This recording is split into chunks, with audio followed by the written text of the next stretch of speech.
नमस्कार, स्वागत है आप सभी का उत्तर प्रदेश के हमारे इस बुलेटिन में। आपके साथ मैं अंजलि झा। तो चलिए बुलेटिन की शुरुआत करते हैं खबरों से। लखनऊ में विकसित कृषि संकल्प अभियान के शुभारंभ कार्यक्रम आयोजित किया गया। बताते ये चले कि लोक भवन में सीएम योगी आदित्यनाथ ने कार्यक्रम का शुभारंभ किया। वही मंच से सीएम ने संबोधित किया, क्या कुछ कहा सुनाते हैं आपको।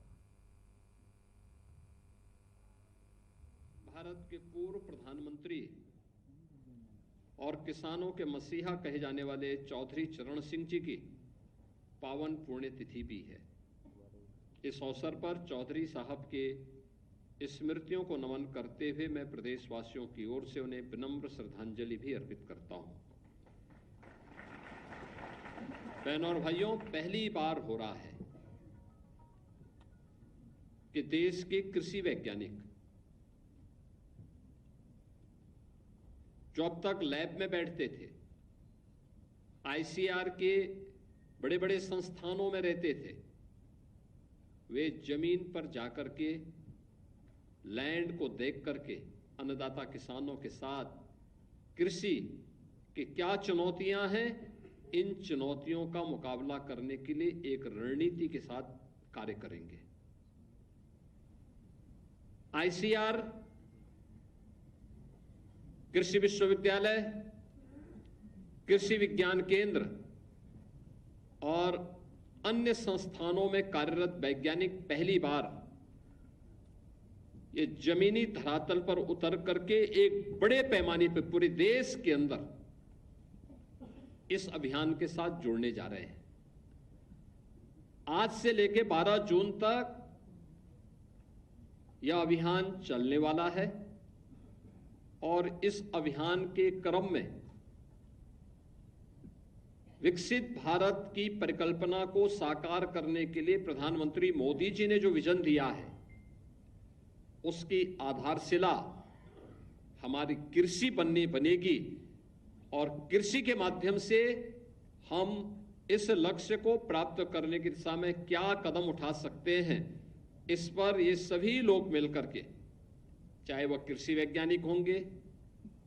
कृषि विभाग से जुड़े हुए अधिकारी और कार्मिक होंगे, हमारे अन्नदाता किसान होंगे, वह कृषि के क्षेत्र में कार्य कर रहे होंगे, औद्यानिक फसलों के बारे में कार्य कर रहे होंगे, पशुधन के क्षेत्र में डेयरी संचालित कर रहे होंगे या फिर मत्स्य पालन के साथ जुड़े होंगे, जिस किसी भी कार्य के साथ जुड़े होंगे, इनको खेती किसानी के बारे में आधुनिक जानकारी उपलब्ध कराने के एक बड़े अभियान का शुभारंभ होने जा रहा है। मैं इस अभियान के लिए प्रधानमंत्री मोदी जी के प्रति आभार व्यक्त करते हुए केंद्रीय कृषि और किसान कल्याण मंत्री माननीय श्री शिवराज सिंह चौहान जी को भी हृदय से धन्यवाद देता हूं। आपने देखा होगा उत्तर प्रदेश के अंदर पिछले 11 वर्ष के अंदर खेती और किसानी के क्षेत्र में कितना परिवर्तन हुआ है। पूरे देश के अंदर आपने देखा होगा, पहली बार सॉइल हेल्थ कार्ड से लेकर के किसान सम्मान निधि तक एक किसान को मिलता हुआ दिखाई दे रहा है। पहली बार आपको लग रहा होगा कि हमारे अन्नदाता किसान को एमएसपी का दाम मिलता हुआ दिखाई दिया है। पहली बार किसान को तकनीक के साथ जोड़ने का कार्य हुआ है और पहली बार ये देखने को मिल रहा है कि कृषि विज्ञान केंद्र भी हमारे अन्नदाता किसानों के लिए अच्छी किस्म के बीज और तकनीक देने के एक सेतु के रूप में कार्य कर सकते हैं। कृषि विश्वविद्यालय के प्राध्यापक भी अपने विश्वविद्यालय कैंपस को छोड़ करके किसान के खेत तक जा सकते हैं। यह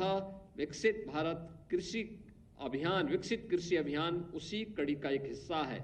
जिसका उद्देश्य ही लैब टू लैंड, यानी अब लैब से लैंड तक जाना, किसान तक जाना। लैब में हम क्या कुछ कर रहे हैं वह जमीनी धरातल पर दिखता हुआ दिखना चाहिए। इसके लिए जो अभियान प्रारंभ हो रहा है, यह अपने आप में एक अभिनव पहल है और इसमें कृषि वैज्ञानिक जो भी जाएंगे, ये वहां के क्लाइमेटिक जोन को भी देखेंगे, वहां की भौगोलिक, वहां की सामाजिक, वहां की क्लाइमेटिक जोन की स्थिति के अनुरूप कौन से बीज यहां के लिए उपयोगी हो सकते हैं, कौन सी फसल उपयोगी हो सकती है, किस प्रकार की फसल बोई जानी चाहिए, बीज को समय पे बोना, अर्ली बीज का और लेट का क्या अंतर होता है, प्रोडक्शन पर इसका क्या असर पड़ता है, यह भी सब देखने का कार्य वे करेंगे और किसानों को, अन्नदाता किसानों को इसकी जानकारी देंगे। बहनों और भाइयों, आपने देखा होगा पिछले 8 वर्ष के अंदर डबल इंजन की उत्तर प्रदेश की सरकार ने खेती और किसानी के लिए, अपने अन्नदाता किसानों के जीवन में परिवर्तन करने के लिए एक बड़े अभियान को अपने हाथों में प्रधानमंत्री मोदी जी के मार्गदर्शन में लिया। आपने देखा होगा उत्तर प्रदेश जैसे राज्य में इसके लिए भारी स्कोप है, भारी स्कोप है। यद्यपि प्रकृति और परमात्मा की असीम कृपा पहले से उत्तर प्रदेश पे है। देश की कुल कृषि योग्य भूमि की 10 से 11% हमारे पास है, लेकिन उत्पादन इसी 10 से 11% कृषि में, कृषि योग्य भूमि में उत्तर प्रदेश का हमारा अन्नदाता किसान देश